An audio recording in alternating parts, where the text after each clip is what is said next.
नमस्कार, मी उज्ज्वला. शौर्यच क्लाउड किचनमध्ये मी तुमचं मनापासून खूप खूप स्वागत करत आहे. आज मी तुम्हाला पटकन होणारा असा डाळ तांदूळाचा ढोकळा दाखवणार आहे.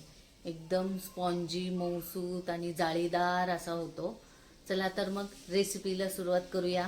हे बघा, इथं मी 1 वाटी तांदूळ, अर्धी वाटी मूग डाळ आणि पाव वाटी पोहे हे स्वच्छ धुवून 4 तास भिजत ठेवले होते.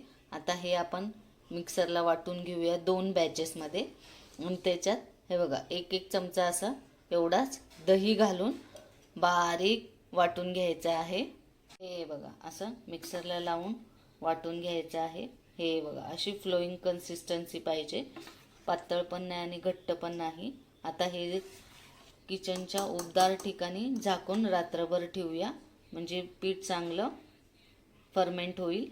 हे बघा पीठ किती छान असं फर्मेंट झालेलं आहे. हे बघा छान असं फुगलेलं आहे.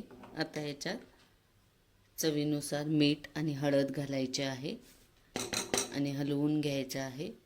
1 पळी तेल घालायचं आहे, म्हणजे ढोकळा घशाला दाटत नाही.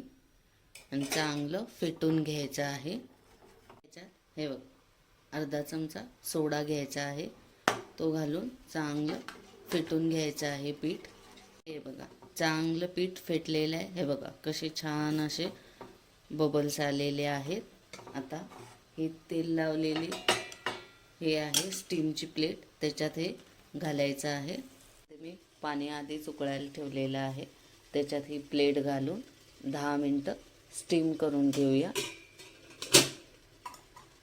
हे बघा ढोकळा स्टीम करून 10 मिनटं झालेली आहेत. हे बघा किती छान असा फुगलेला आहे. हे बघा टूथपिक घालून हे बघ छान असा वाफवले गेलेला आहे. हे आता आपण काढून ठेवूया 10 मिनटं थंड करायला. ढोकळा आता थंड झालेला आहे. आपण आता कट करून घेऊया. हे बघा असे कट करायचं आहे. हे बघा असं चौकोनी चौकोनी कट केलेले आहेत. हा बघा किती स्पॉन्जी झालेला आहे. बघा मऊसूत एकदम, किती जाळी छान पडलेली आहे. बघा हे बघा सगळीकडून. आपण आता ह्याला तडका देऊया. इथं मी एक तडका पॅन ठेवलेला आहे, त्याच्यात 1 पळी तेल घातलेलं आहे. त्याच्यात आता हिंग, जिरं आणि मोहरी घालायचे आहे. पत्ता घालायचा आहे. हिरव्या मिरच्या 2 घालायच्या. थोडासा बारीक चिरलेला कढीपत्ता घालायचा आहे. फोडणी हे बघा याच्यावर अशी स्प्रेड करायची आहे सगळीकडे. हा रेडी झालेला आहे मऊ स्पॉन्जी असा मूग डाळ आणि तांदळाचा ढोकळा. हे बघा किती स्पॉन्जी आणि किती जाळी पडलेली आहे. हे बघा छान असा मऊसूत स्पॉन्जी झालेला आहे. कशी वाटली माझी ही डाळ तांदूळाच्या ढोकळ्याची रेसिपी?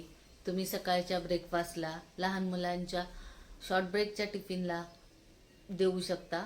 तर तुम्ही ही घरी करून बघा. आवडली तर माझ्या शौर्यच क्लाउड किचनला लाईक, शेअर आणि सबस्क्राईब करायला विसरू नका. चला तर मग पुन्हा भेटूया अशाच एका नवीन रेसिपीसहित, अशाच एका नवीन व्हिडिओसहित. तोपर्यंत बघत राहा शौर्यच क्लाउड किचन. धन्यवाद.